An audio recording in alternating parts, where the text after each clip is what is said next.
All right, welcome back. I'm Frederica Whitfield. The fight for gun control laws got rather emotional this week. Frustrations reached a boiling point on Capitol Hill when Democrats staged a sit-in and Republicans pushed for recess.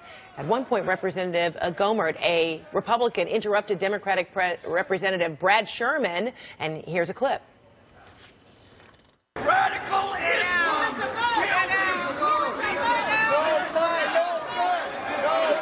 Congressman Sherman was involved in that altercation, and he's joining us right now. Okay, so take me back to that moment, and what was your interpretation of what was being said by the other representative, and, what was your response?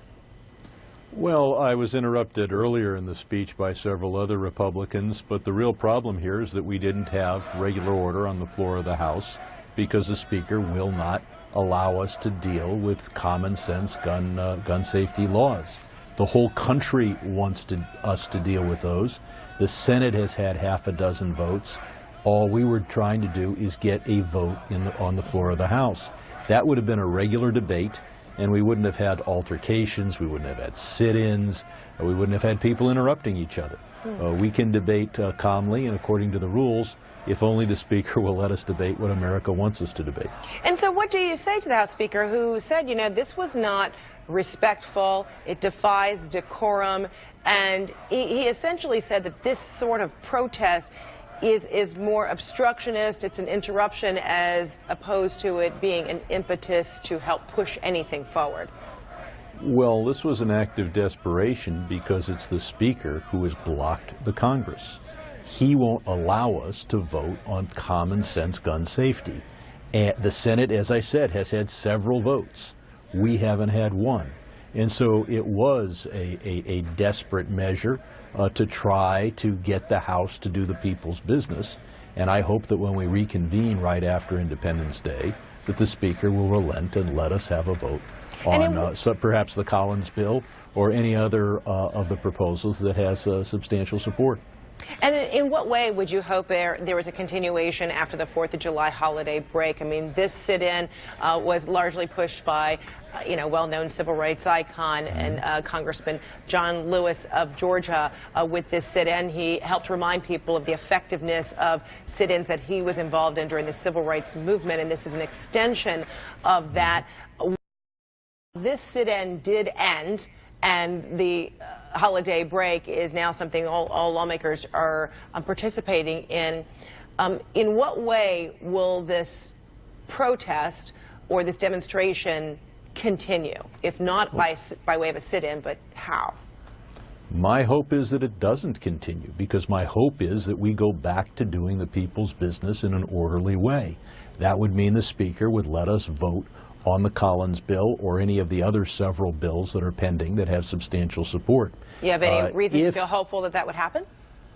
Yes, because the American people are focused on this, and frankly, I think the Speaker has lost in the court of public opinion. We're talking about common sense, no fly, no buy. That's overwhelmingly popular with the American people. Had he simply dealt with this in regular order, you'd be talking to me about Brexit. But instead, we're talking about the need to have a no-fly, no-buy. That is to say, if you're so dangerous that you can't sit next to me on a plane, even when I know you don't have a gun because you've gone through all the detectors, etc., then for God's sakes, you shouldn't be sitting next to me on a park bench with a gun that you just purchased. So if someone is so dangerous that we have to impede their ability to travel by air, then we ought to impede them buying a gun. And we, just as I was saying before Gomert interrupted me on the floor, to protect our civil liberties, we need an effective system to let people who shouldn't be on the list get off the list. So we should have the best list we can have, protect people's civil liberties. But for God's sakes, if you're so dangerous you can't sit next to me on a plane, don't buy an assault weapon.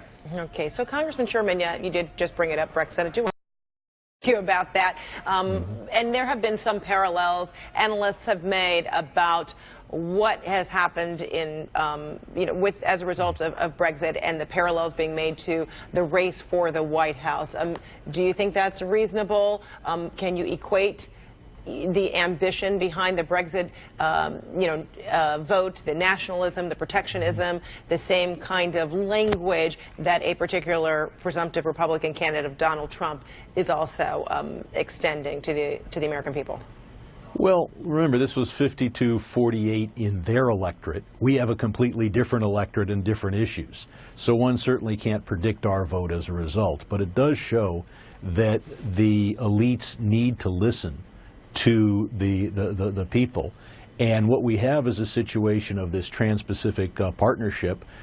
Hillary's against it, Bernie's against it, Trump is against it, and I hope that the president would announce that he will not use the connivance of coming to Congress for the lame duck after the election and trying to get its approval, because we need to reassure the American people that the elites are listening to them. And overwhelmingly, the American people have said, we don't want bad trade deals, we only want trade deals that raise wages in the United States. And we should be talking to Britain about a trade deal with Britain. That's a country with a high unionization rate and high wage rates. Instead, this TPP deal is with a Vietnam with 40, 50 cent an hour workers. I don't want to have to compete against my people, people in my district compete with 40 and 50 cent an hour labor, especially when we're not going to be selling anything to Vietnam. They'll just be selling things here. They've got a communist system, so they don't have a free market anyway. All right, Representative Brad Sherman, thank you so much for joining us from